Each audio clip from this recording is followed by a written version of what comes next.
ग्रामीण नवाचारों को पहचान दिलाने के लिए 52वीं शोध यात्रा बिहार के कटिहार में 15 से 21 फरवरी तक आयोजित। हनीबी नेटवर्क सृष्टि और ज्ञान संस्थाओं द्वारा 52वीं शोध यात्रा 15 से 21 फरवरी 2025 तक बिहार के कटिहार जिले में आयोजित की जा रही है। यह यात्रा भमराव गांव से हल्फागंज तक 85 किलोमीटर की पदयात्रा के रूप में होगी, जिसमें 27 गांवों का भ्रमण किया जाएगा। यह यात्रा professor Anil Gupta, visiting faculty IIM Ahmedabad, संस्थापक हनीबी नेटवर्क के मार्गदर्शन में हो रही है। इसका मुख्य उद्देश्य ग्रामीण क्षेत्रों की सृजनशीलता और पारंपरिक ज्ञान को पहचान देना है, नवाचारों को प्रोत्साहन करना और स्थानीय कारीगरों व किसानों के प्रयासों को सम्मानित करना है। बीते 27 वर्षों में इस शोध यात्रा ने भारत के सभी राज्यों में अपनी उपस्थिति दर्ज कराई है, जिससे हजारों ग्रामीण नवाचारों को पहचान और संरक्षण मिला है। हनीबी नेटवर्क के प्रयासों से अब तक 18 लोगों को पद्मश्री सम्मान भी प्राप्त हुआ है और कई नवाचारकों को पेटेंट तथा व्यावसायिक सफलता मिली है। इस वर्ष की यात्रा में शोधयात्री ग्रामीण कारीगरों, नवाचारकों, महिलाओं, वैद्यों और रचनात्मक बच्चों से मिलकर उनके अनुभव साझा करेंगे और उनके नवाचारों का दस्तावेजीकरण करेंगे। साथ ही देश भर में संकलित ज्ञान को पोस्टर और बुकलेट के माध्यम से समुदायों तक पहुंचाने का प्रयास किया जाएगा। शोध यात्रा में भाग लेकर कोई भी इस प्रयास का हिस्सा बन सकता है। यह यात्रा ग्रामीण समाज के ज्ञान, नवाचारों और परंपराओं को समझने का एक अनूठा अवसर प्रदान करती है। इस पहल का उद्देश्य भारत के दूर दराज के गांवों में सृजनशीलता को बढ़ावा देना और नवाचारों को उद्यम में बदलने में सहायता करना है। मैं एक प्रोफेसर हूँ, एक शोधार्थी हूँ, शोधयात्री हूँ। मैंने पिछले 40-44 साल से एक कोशिश की कि क्षेत्र में जाकर, अलग अलग क्षेत्रों में जाकर ऐसे लोगों को ढूंढा जाए जिन्होंने अपनी सूझबूझ से समस्याओं का हल किया। 36 साल पहले हनीबी नेटवर्क की स्थापना की कि मधुमक्खी की तरह से अगर हम परागीकरण करें, एक क्षेत्र का ज्ञान दूसरी क्षेत्र में ले जाएं, फूलों को शिकायत ना हो जब उनका पराग लिया जाए, बल्कि वो आकर्षित करें मधुमक्खी को, और कोशिश करें कि एक समाज ऐसा बने जिसमें प्रजातंत्रीकरण हो ज्ञान का और नवाचार का। तो जब उनको ढूंढना शुरू किया, उनके बारे में जानना शुरू किया, तो महसूस हुआ कि जो गरीब लोग हैं आर्थिक रूप से गरीब होते हैं, लेकिन मानसिक और बौद्धिक रूप से गरीब नहीं होते। तो क्यों ना समाज में उसको विकास का आधार बनाएं जिस चीज़ में गरीब लोग अमीर हैं, संपन्न हैं।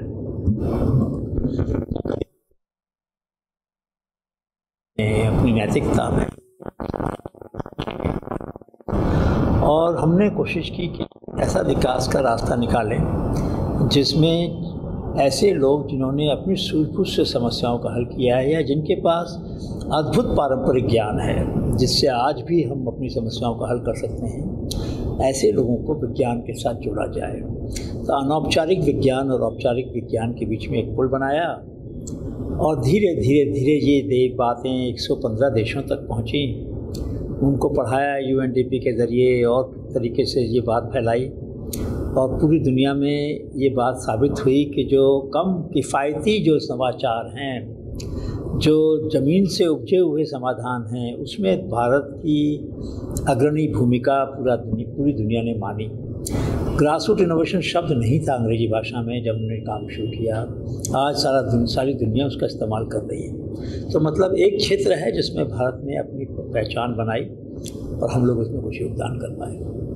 प्रोफेसर अनिल गुप्ता 35 वर्षों तक IIM अहमदाबाद में अध्यापन का कार्य किया और इसके बाद सृष्टि नामक संस्था के माध्यम से अभी 52वीं यात्रा निकाल रहे हैं।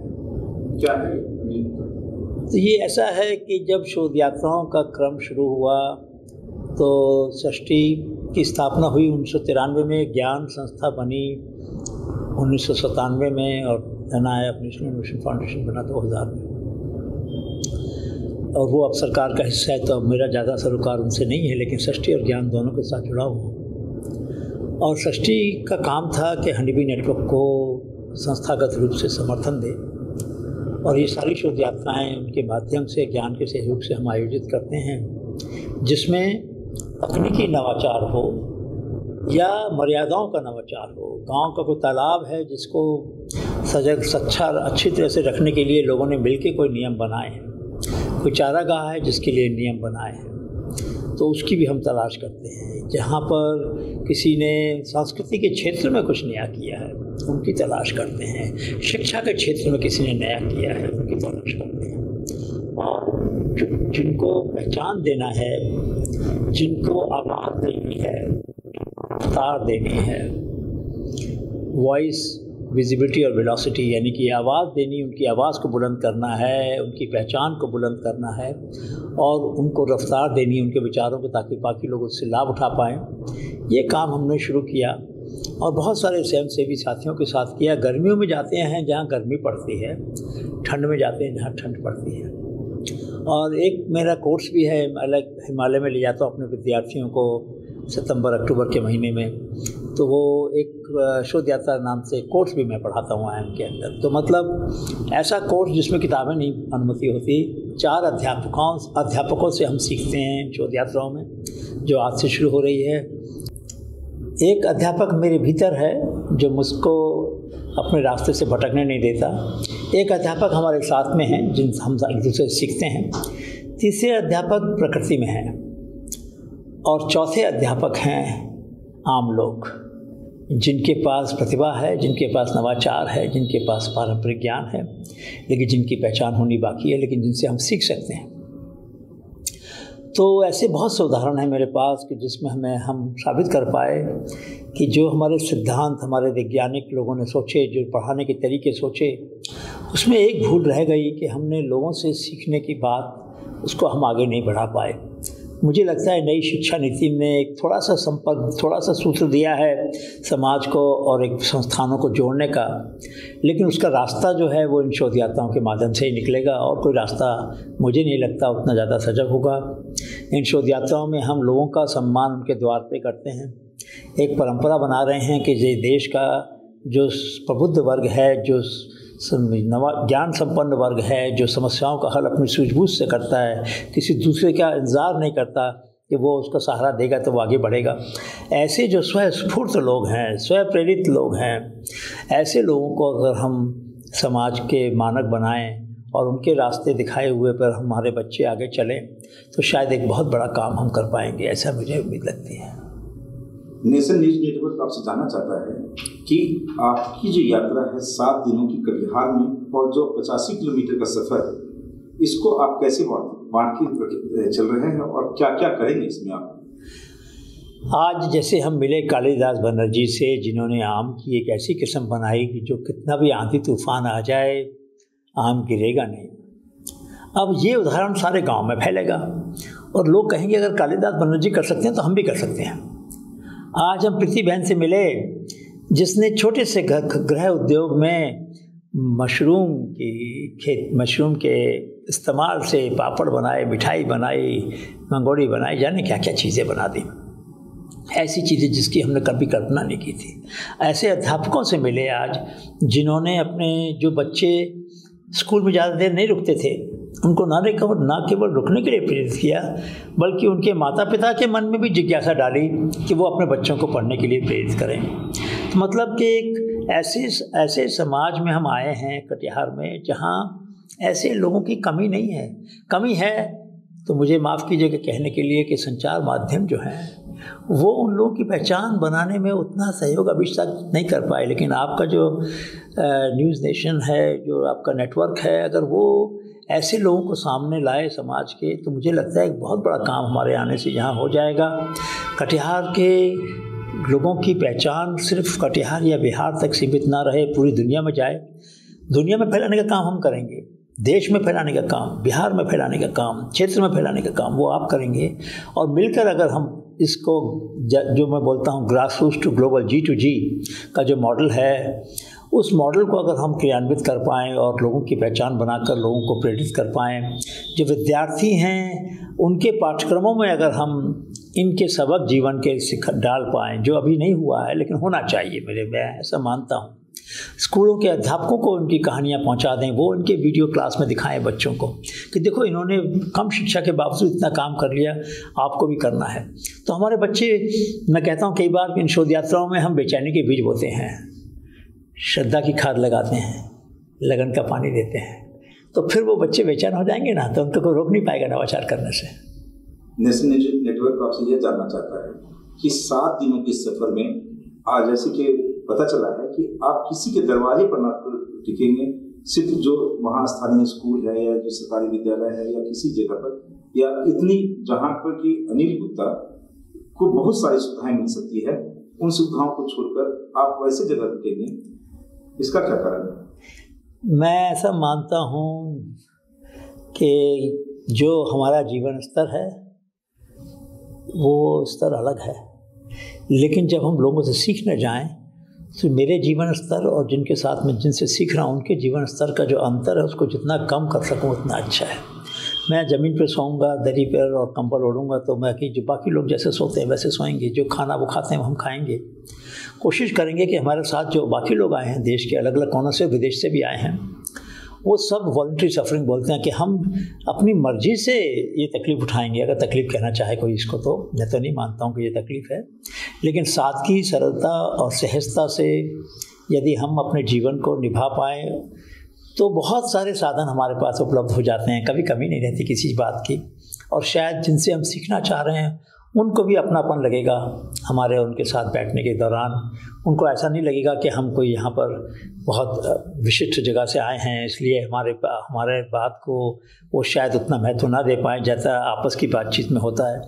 तो सहजता, सरलता और एक सादगी के साथ जीने की कोशिश हम लोग करते रहे हैं, इस शोध यात्रा में भी करेंगे। नेशनल न्यूज नेटवर्क की बात ये जानना चाहता है आपसे कि आप जो अच्छे समृद्ध प्रगतिशील किसान हैं, उन किसानों को छोड़कर उन क्षेत्रों में आप सफर कर रहे हैं जो आदिवासी क्षेत्र है, जहां अलिटरेसी है, वैसे क्षेत्रों में भी आप सफर तय कर रहे हैं। क्योंकि देश में ये बात साबित करनी है, प्रमाणित करनी है कि ऐसे क्षेत्रों में जहाँ गरीबी है, थोड़ा जहाँ अभाव है, वहाँ की प्रतिभाओं को अगर हम आधार बना लें, जैसे मैंने पहले कहा विकास का, जब उनके लोगों को अंदर से हम ऐसे लोगों को ढूंढ लें जिन्होंने अपनी सूझबूझ से समस्याओं को हल किया, तो वो जो एक पंगु समाज बन जाता है जो निर्भर करता है दूसरों की दया पर और करुणा पर। वैसा समाज नहीं चाहिए हमको चाहिए जो समाज स्वाभिमानी हो, जो जिसके अंदर गौरव हो, सब अपनी ताकत का एहसास हो। अब आपको पता है कि हनुमान को तो नहीं मालूम था उसके अंदर क्या ताकत है। जामवंत ने बताया कि तुम्हारे अंदर वो ताकत है कि तुम जाकर सीता माता से मिल सकते हो, संजीवनी ला सकते हो। तो हमारा काम जामवंत वाला है, हमें लोगों की छुपी हुई ताकत को पहचान कर उनको विश्वास दिलाना है कि आप कर सकते हो। समाज को बदलना है तो बाहर से कोई आकर नहीं बदलेगा, आप ही बदलेंगे समाज को, सात्विक विचारों को। आपके पास कम जूट की पत्ती का साग यहाँ खाते हैं, लेकिन उसका क्या महत्व है, उसमें क्या विटामिन है, क्या मिनरल है, ये उनको नहीं बताया किसी ने। आपके माध्यम से जानकारी जाएगी कि इसके अंदर विटामिन ए है, विटामिन सी है, इसके अंदर बहुत अच्छे तत्व हैं, आयरन है, कैल्शियम है। तो जब ये जानकारी मिलेगी तो लोग जो है इसका पत्तियों को सुखाकर इसका सूप बनाएंगे, घर घर में गृह उद्योग लग जाएंगे। जूट की पत्तियों से लोग, हम अहमदाबाद में इसका सूप पिएंगे ना, हमको तो नहीं मिलता पीने को, हमारी जेब से पैसा जब यहाँ पर आएगा ना तब विकास होगा। अभी क्या हो रहा है कि ये सब वो सामान खरीद रहे हैं जो बाहर की कंपनियां बना रही हैं। तो क्षेत्र का विकास जब होता है जब क्षेत्र के साधनों को, हाँ यहाँ मक्का के खेत बहुत सारे हैं, मक्का के बाल तो आप फेंक देते हैं ना, मैं तो उसकी चाय पीता हूँ सुबह। और जो बुजुर्ग लोग हैं जिनको प्रोस्टेट की दिक्कत होती है, महिलाएं जिन्हें यूटीआई की दिक्कत होती है, उनके लिए मक्का के बाल बहुत बढ़िया हैं, समाधान है, बिना खर्चे का समाधान है। क्यों नहीं इसके हम छोटे छोटे पैकेट बनाकर चाय के प्रचारित करें। तो मैं आपसे अनुरोध यही करूंगा कि आपके माध्यम से ऐसे उद्यमियों को, ऐसे गृह उद्योगों को मौका मिले जो लोग यहाँ के, और जिसमें विज्ञान के साथ कोई समझौता नहीं होगा। हम कठोरतम जो विज्ञान के मानक हैं, जो स्तर हैं, उनका पालन करेंगे और ऐसे साधनों के अंदर ताकत निकालेंगे। आज आम की बात हो रही थी, आम के पत्ती मैं अपनी पत्नी को रात को भिगोता था, सुबह उसको उसका पानी पिलाता था, शुगर की प्रॉब्लम के लिए अमरूद के पत्ते भिगो के पिलाता था। तो इनका पानी पीने में लाभ है, आप नेट पर चेक करेंगे आपको मिलेगा इसका साहित्य। मतलब ये है कि हमने विज्ञान को इतना दुर्लभ बना दिया कि लोगों को लगा कि ये सिर्फ बड़ी बड़ी प्रयोगशालाओं में और बड़े बड़े स्थानों तक सीमित कर दिया। प्रजातंत्रीकरण, जनतंत्रीकरण नहीं किया विज्ञान का। विज्ञान विकास के रास्ते को खोलने की कोशिश करेंगे, कितना सफल होंगे समय बताएगा। इस सफर में आपके साथ कौन कौन होंगे? हमारे साथ बहुत से विद्यार्थी हैं, IIT कानपुर के विद्यार्थी भी हैं, PhD स्टूडेंट भी हैं हमारे साथ, जर्मनी से आए हैं साथी वो भी हैं हमारे साथ, अहमदाबाद से आए हैं, दिल्ली से आए हैं, पटना से आए हैं, पूरे देश जितना उसको होता है तो उधर उसका नहीं मेरा हो जाता है। इस शोध यात्रा में हमें उम्मीद है कि बहुत सारे लोग अपनी समाज की वेदनाओं को अपनी वेदना मानेंगे और उन वेदनाओं का जब समाधान हमको ढूंढना होता है तो मैं स्वांत सुखाई की भावना से ढूंढता हूँ, किसी पे एहसान नहीं करता हूँ, मैं अपनी खुशी के लिए अपने दर्द को कम कर रहा हूँ। ऐसी भावना से प्रेरित अगर हमारे युवा वर्ग अपने अपने क्षेत्रों में जाकर यहाँ से काम करेंगे तो एक संवेदनशील समाज बनेगा, नवाचारी समाज बनेगा, सृजनशील समाज बनेगा। ऐसी इन सबके पीछे प्रश्न ये है कि आपकी शोध यात्रा में कर्नल अक्षय कुमार कहीं न कहीं आपके प्रोटोकॉल में साथ रहे, साथ नहीं रहे। इन्होंने हमें ऐसे लोगों से मिलवाया जिनसे हम नहीं मिल पाते। मैं आपको बताऊं, 2 साल पहले, 1.5 साल पहले हमने एक शोध यात्रा की बलिया और गाजीपुर में। वो शोध यात्रा कैसे कर पाए? तो आप यूरोप गए थे, वहाँ पर एक होटल में बैठे हुए थे, वहाँ अलसी का पैकेट रखा था काउंटर पर। इन्होंने देखा ये अलसी तो हमारे क्षेत्र में होती है, कहाँ से आई? देखा तो पता चला कि हिंदुस्तान से किसी फार्मा प्रोड्यूसर कंपनी ने भेजी है। तो इन्होंने वहाँ से QR कोड पढ़ा, उसको संपर्क किया, उससे मिले और जब हमें पता चला यहाँ तो एक ऐसा आदमी है राम कुमार जिसने हरी मिर्च का पाउडर बनाया। कभी लाल मिर्च का पाउडर आपने सुना? हरी मिर्च का सुना है? कभी नहीं सुना ना। तो जब ऐसी चीज़ें इन्होंने बताई हमको तो हमने कहा कि ऐसे किसान के साथ मिलकर, ऐसे वैज्ञानिक के साथ मिलकर हम शोध यात्रा करेंगे। तो शोध यात्रा का पूरा श्रेय अच्छे मिल जाता है। और ये जो भावना है कि जहाँ से कहीं कोई अद्भुत व्यक्ति मिल जाए उसको आगे बढ़ाना, यही तो हनी नेटवर्क का काम है, यही तो सृष्टि और ज्ञान का काम है। तो इसलिए हम तो बहुत आभारी हैं शरीर के। इस बार शोध यात्रा में हमने पहले चंपारण में की थी साहब, अब की बार बिहार में आए, इसीलिए आए कि ये क्षेत्र नेपाल के बॉर्डर पर भी है, यहाँ पर और भी समस्याएं हैं, शायद इनकी मदद से। और मैंने इनसे अनुरोध किया है कि एक ऐसा प्लेटफॉर्म बनाए यहाँ पर, ऐसा जैसे विज्ञान की कुछ ऐसा मंच बने यहाँ पर, ताकि यहाँ के जो साधन हैं उनकी सामर्थ्य है, उनकी उद्यमिता जो है, एंटरप्रेन्योरियल जो पोटेंशियल है उनका, तो उन पर जो धंधे लग सकते हैं, जब व्यापार कर सकते हैं यहाँ का युवा वर्ग, उनको आगे बढ़ाने में मदद मिले, ऐसी मैं कामना रखता हूँ। मुझे पूरा विश्वास है कि अच्छे जी जब ठान लेते हैं किसी काम को तो रोकते नहीं है, करके मानते हैं। कर्नल अक्षय कुमार गृह जिला में आ रहे हैं, तो क्या आप संदेश देना चाहते हैं इस गृह जिला के लिए? मैं कहूँगा कि इसमें बहुत मेधावी लोग हैं, अच्छे जैसे लोग जो हैं उनको उनका फ़ायदा उठाया जाए और पूरे समाज में एकेडमी में हम आज रुके, वहाँ लोगों का सम्मान किया एकेडमी में। तो मुझे लगता है कि यहाँ पर प्रतिभाओं की कमी तो नहीं है, यहाँ पर ऐसे अग्रज लोगों की भी कमी नहीं है जो संपन्न है साधन से और जिनकी भावना है समाज को आगे बढ़ाने की, फिर कमी किस बात की? कभी मुझे लगता है कि एक ऐसा मंच बनाने की है जिसमें जो ज्ञान संपन्न लोग हैं और जो साधन संपन्न लोग हैं, ज्ञान साधन पैदा करने का आधार बन जाए और दोनों के बीच में एक पुल बन जाए तो ये समाज बदल जाएगा। ऐसे मेरी कामना है। मैं चाहूँगा कि आपके माध्यम से ऐसे वो सब लोग आपको बताएं, आपको फ़ोन करें जिनके पास कुछ नया ज्ञान है, जिनके पास कोई समाधान है, जिनके पास कोई अच्छा पारंपरिक अनुभव है, पारंपरिक ज्ञान का अनुभव है जिससे बाकी लोगों का लाभ हो सकता है। तो बहुत जल्दी आपका जो संचार माध्यम है इसके माध्यम से हम उन हजारों लाखों लोगों तक पहुंच पाएंगे जिनके पास पहुंचने का हमारे पास और कोई माध्यम नहीं है। तो मैं चाहूँगा कि आपके माध्यम से आज जो भी इस कार्यक्रम को सुने वो मन को टटोलें और पूछें अपने आप से कि मेरे पास ऐसा कौन सा अनुभव है, मेरे बुजुर्गों के पास कौन सा अनुभव है, मेरे आसपास कौन सा अनुभव है, मेरी रसोई में कौन सा अनुभव है जिससे बाकी समाज को लाभ हो सकता है, और वो अपना अनुभव आपके जरिए हमारे तक पहुँचाएंगे और हम पूरे देश में इसको फैलाएंगे। धन्यवाद। आज बात कर रहे थे प्रोफेसर अनिल गुप्ता से। न्यूज नेशन नेटवर्क इनके उज्जवल भविष्य की कामना करता है और कटिहार में जो इनकी यात्रा है इनके लिए ये शुभकामनाएं देता है। हमारे साथ में कर्नल अक्षय कुमार।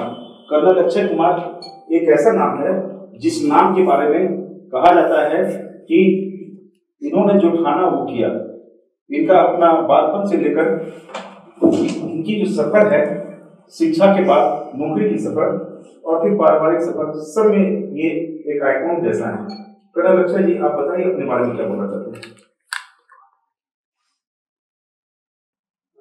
ये जो कुछ कहेंगे ये एक्चुअली लगेगा कि तारीफ है, तारीफ के लिए नहीं है, शायद मैं किसी न किसी तरीके से समाज को संदेश देना चाहता हूँ। जब आपने कहा कि अपने बारे में, तो कटिहार की इमरजेंसी कॉलोनी में मैं ग्रो किया। पिताश्री मेरे रेलवेज में थे और जॉइंट फैमिली था, बड़ा सा परिवार था। उस परिवार में ग्रो किया। पढ़ाई लिखाई के बाद सैनिक स्कूल गया। सैनिक स्कूल के बाद फिर आर्मी ज्वाइन किया। आर्मी ज्वाइन करने के बाद फिर बाहर निकल करके हमारी इच्छा थी, क्योंकि कटिहार में हमने देखा कि एजुकेशन का स्टाइल सिस्टम सब चेंज कर गया, पूरा बिजनेस ओरिएंटेशन में चला गया था। थोड़ा शब्द ये कड़ा है लेकिन सही है। स्कूल्स में टीचर्स बच्चों को एज ए फॉर्डर देखते थे कि ये हमारा ट्यूशन का स्टूडेंट है। हमने यहाँ तक देखा है कि टीचर बच्चों को थ्रेटन करते हैं, तेरे को नंबर चाहिए तो आ जाना। तो ये सब चीज देखते हुए आई थॉट कि लेट मी डू समथिंग। हमने फिर वही कर्नल अकेडमी खड़ा किया। ट्यूशन का बीमारी ना आए इसके लिए हमने टीचर्स का क्वार्टर अंदर में बनाया। टीचर हमने बाहर से लिए। जो टाउन से हमने टीचर लिए मोस्टली महिलाएं लिए, बिकॉज महिलाएं जब घर जाती हैं दे डोंट हैव टाइम कि बैठ के ट्यूशन करें।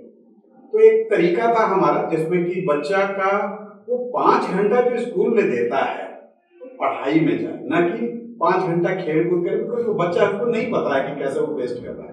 उसके बाद घर जाने के बाद फिर बस्ता फेंक के दौड़ता है, टिफिन खा के दौड़ता है, मैथ्स का ट्यूशन, इंग्लिश का ट्यूशन, ये ट्यूशन। तो ये और तो एजुकेशन में हमने सोचा उसी के क्रम में मैं ढूंढता रहा कुछ ऐसे गुरु को, क्योंकि मैं मेरे में वो गुरु वाले गुण नहीं है। मैं खड़ा कर सकता हूं लेकिन वो ज्ञान जो है, उस क्रम में मैंने सर को पकड़ा। आज से मेरा 10-12 साल पहले फिर इनके साथ संगत में मैं शोध यात्रा में गया। फिर कोशिश करता रहा बार बार कि सर एक बार आइए, हमारे बच्चों से मिलिए, रहिए हमारे साथ। तो देखिए ये प्रकृति है, मैं इसे बहुत वो प्रकृति सर को खींच के ले आई है फिर पे क्या। और 1 दिन 2 दिन के लिए नहीं, पूरा 7-8 दिन हम लोगों के बीच रहेंगे। और इनसे सिर्फ कर्नल एकेडमी के बच्चों को फायदा नहीं होगा, पूरे कटिहार के डिस्ट्रिक्ट को फायदा होगा। ये बहुत अच्छी सी चीज भी सर आपके आने से। और एक चीज और मैं कहना चाहूंगा, आपने कहा अपने बारे में, तो मैं जॉइंट फैमिली का बहुत बड़ा समर्थक हूँ। आज के तारीख में परिवारों में मैंने देखा है कि जब भाई भाई एक साथ नहीं हैं तो बहुत कंस्ट्रेंट्स हैं। आज के तारीख में मैं परिवार को किसी को भी छोड़ के कहीं पे भी रहता हूँ। मैं एक छोटी सी कहानी सुना देता हूँ जो आपको रास्ते में बताया। ये बात 1997 की है। हमारा बड़ा वाला जो लड़का है वो बॉम्बे में एक किसी आर्मी स्कूल में था। वहां से हमें संदेशा आया कि प्रिंसिपल साहब हमसे मिलना चाहते हैं। मैं गया उनसे मिलने। कर्नल ब्रिगेंजर थे आर्मी पब्लिक स्कूल के। उन्होंने कहा कि आपने डॉक्यूमेंट में लिखा है कि आपका एक बेटा है, लेकिन आपका बेटा बोलता है कि उसके पास एक भाई और एक बहन है। मैंने कहा सर बेटा भी ठीक बोलता है, उसका बाप भी ठीक बोलता है। तो मैंने समझाया कि बच्चे को हमने आज तक ये फीलिंग नहीं दिया है कि ये चचेरा कुछ ममेरा कुछ होता है। तो ये सोच मैं चाहूंगा कि सब चीज के बाद हर परिवार में घुसे। और ये आता है हल्का सा सेक्रीफाइस, थोड़ा सा वो जो सारा बहुत अच्छे अच्छे शब्दों का इस्तेमाल कर रहे हैं, सहजता, सरलता, समरसता, ये अंदर रखिए और बहुत अच्छा है। तो बाकी रंजन आज हमारा इंटरव्यू करने से जो छोटे भाई के बहुत परम मित्र हैं। हमारी कोशिश है कि कहते हैं ना कि ये जन्म हुआ किस अर्थ पर हो, तो I want to give back something to the society, क्योंकि मैं कहीं नहीं था, इमरजेंसी कॉलोनी से खड़ा हुआ और जो पाया हूं मैं चाहता हूं किसी न किसी तरीके से मैं रिटर्न, और ये कोशिश में प्रोफेसर गुप्ता सर यहाँ